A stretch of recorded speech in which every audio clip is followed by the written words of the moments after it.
Bismillahirrahmanirrahim. Assalamu alaikum dear students. This is Mansoor Najo.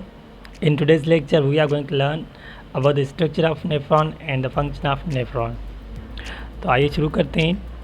Nephrons are the functional unit of kidney. Nephron functional unit है kidney का.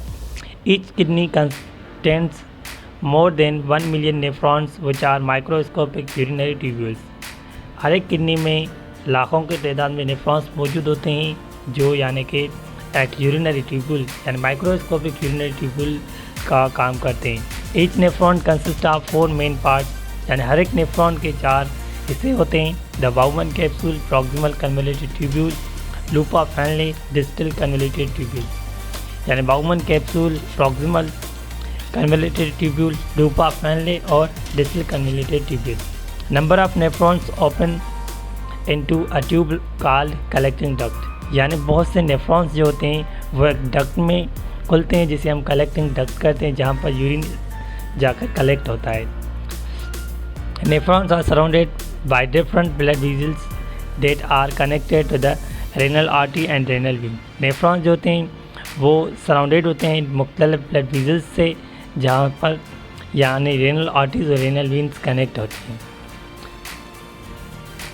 It is the structure of nephron.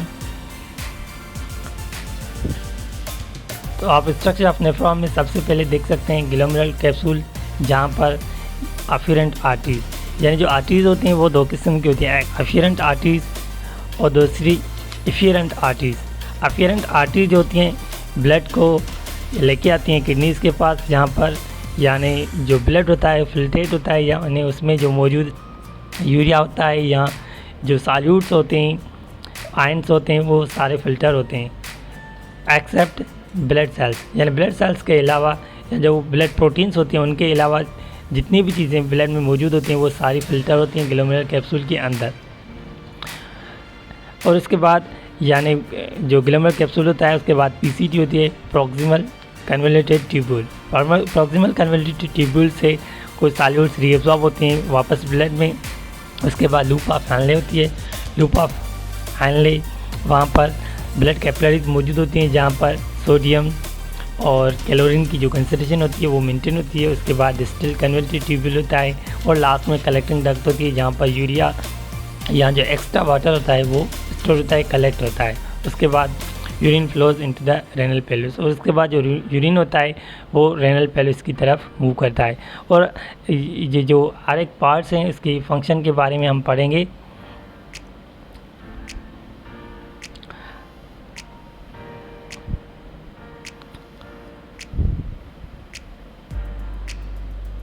Glomerulus filtered blood from glomerulus to the body.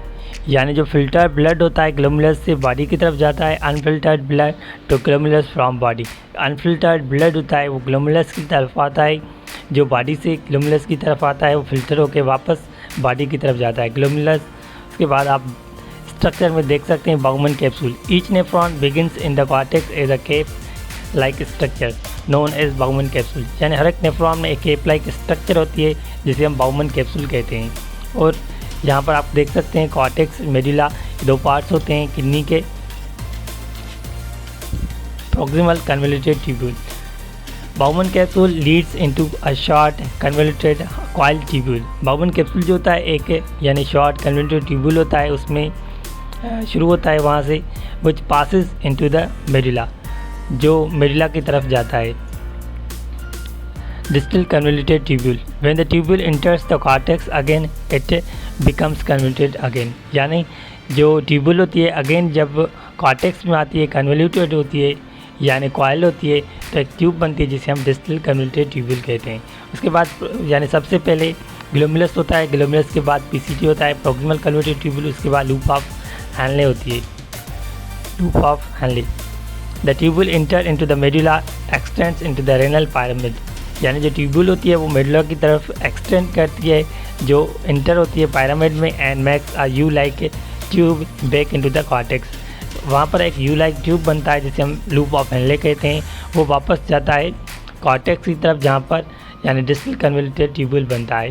Fibrous capsule यानी इनके जो कि एक capsule होता है fibrous capsule होता है. उसके बाद जो नेफ्रॉन्स होते हैं DCT की मदद से, डिस्टिलेट कन्वर्टर ट्यूब्यूल की मदद से इंटर होते हैं कलेक्टिंग ट्यूब्यूल में, जहाँ पर यूरिन या एक्स्ट्रा वाटर जो होता है वो यानी स्टोर होता है। Section of kidney showing structure of 2 nephrons which blood supply, यानी ये सेक्शन है जहाँ पर आपको 2 नेफ्रॉन्स की स्ट्रक्चर दिखाई गई है और उनके फंक्शन या उनके जो डिफरेंट पार्ट्स होते हैं वो दिखाए गए हैं।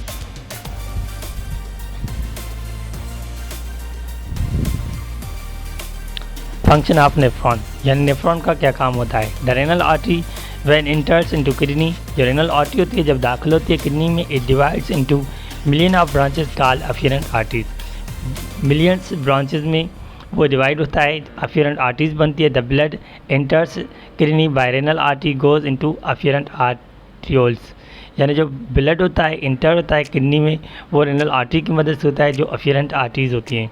Each afferent artery further divides into numerous blood capillaries, यानी हर एक अफेरेंट आर्टरी जो होती है वो बहुत सारी ब्लड कैपिलरीज में डिवाइड होती हैं। इन बाउमन कैप्सूल, बाउमन कैप्सूल के अंदर आर कलेक्टिवली कॉल्ड ग्लोमेरुलस, जिन्हें हम कलेक्टिवली ग्लोमेरुलस कहते हैं, यानी जो ब्लड कैपिलरीज होती हैं उन सभी को कलेक्टिवली हम ग्लोमेरुलस कहते हैं। और वो यहाँ पर जो कप लाइक स्ट्रक्चर बनती है उसे हम ग्लोमेरुलस कैप्सूल कहते हैं, capsule like structure. Bowman capsule with glomerulus are collectively called Malpighian body, यानी बाउमन कैप्सूल जो होता है ग्लोमेरुलस के साथ इन दोनों को मिलाकर हम कहते हैं Malpighian body or renal corpuscle.